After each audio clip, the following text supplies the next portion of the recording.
Luigi, you guys are not going to believe this.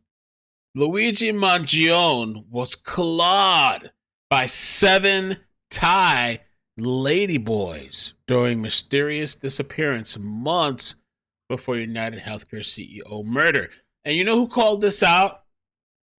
Nick Fuentes called this out. Taylor Swift and Lana Del Rey and Britney Spears on a Spotify. Find out, for example, that he was listening to Taylor Swift and Lana Del Rey and Britney Spears on a Spotify after he killed the guy. So he's definitely gay, unironically. Then he pisses his pants in jail and people say, well, they were probably detaining him for a long time. You can't piss your pants in that situation. You can't allow that to happen. You know, you got to go before, you got to be on top of it. If you're a wanted fugitive, you really got to be on top of the bathroom. These are practical considerations.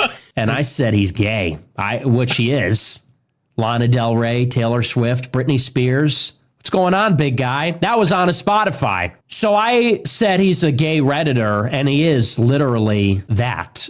He is literally a gay Redditor or a bisexual Redditor. Bisexual Redditor who follows Yuval Harari on Twitter. He got his back broken from anal sex because he was bi, probably with Lana Del Rey playing. He was rich and a Redditor. This guy's manifesto sucks. So Mangione has a couple of things going on here.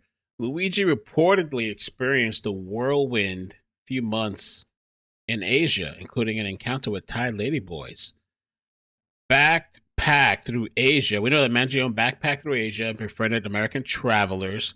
Soccer player Christian Sacchini, in a recent interview with the New York Times, Sacchini revealed his encounter with Mangione in March 2024, just 8 months before he would be accused of murder.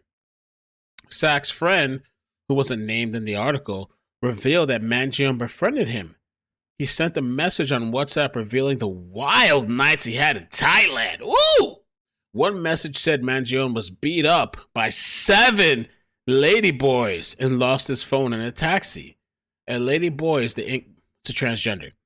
Mangione was also sent a photo of Sack's friend of a scratched up arm after they encountered them. So 7 ladyboys beat his ass up. Maybe he didn't pay up. Maybe he didn't want to pay up for the encounter.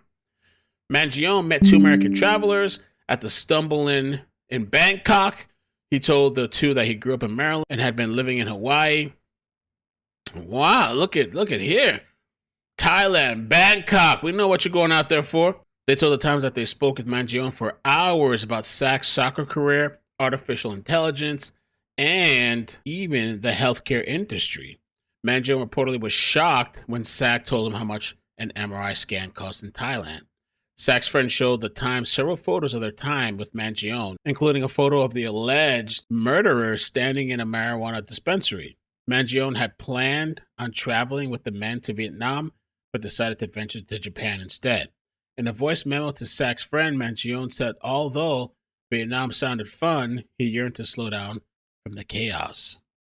I want to stay here for like maybe a month and just like meditate, just hot spring and do some writing, a voice memo said. When Mangione arrived in Tenkawa, a small Japanese village in the Nara Mountains, he sent his friends another voice note detailing how beautiful the area was. I'm just going to zen out and do some Buddha, he told them, according to the Times. During his time abroad, Mangione also had a video call with British writer Gurwinder Bogle. After subscribing to his Substack, Bogle told the Times that Mangione mentioned he was surrounded by people who weren't on his wavelength and that he craved a community of like-minded individuals. Mangione had stayed in a small inn during his time in Tenkawa. The inn's owner, Juntaro Mira, told the Times that he stayed there for 6 days and left the room immaculate. Okay, he's a good, cleans up after himself. If asked who would be the most impressive and tidiest guest ever in my business, it's him. Wow. Mira added that he didn't see Mangione use any electronics and primarily spent his time at the inn's bar, writing in his journal or reading a book. Wow. Prosecutors obtained Mangione's journal in the investigation into the murder charges against him. A passage Mangione wrote after returning to the U.S. stated that he felt confident in what he was about to do in an excerpt obtained by the Times. By the summertime, he was living in San Francisco, and his writings began to allude to his plans for fighting injustice. The details finally come together, and I don't feel any doubt whether it's right/justified. I'm glad in a way that I've procrastinated because I've allowed to learn more about United Healthcare. Wow. So all this, the whole story of healthcare and caring about people and murdering the CEO of United Healthcare, the whole thing revolves around trannies that beat him up and scarred him, and some guy that he met in his exploration journey that had an expensive MRI bill. Take care. Peace. Boop, boop.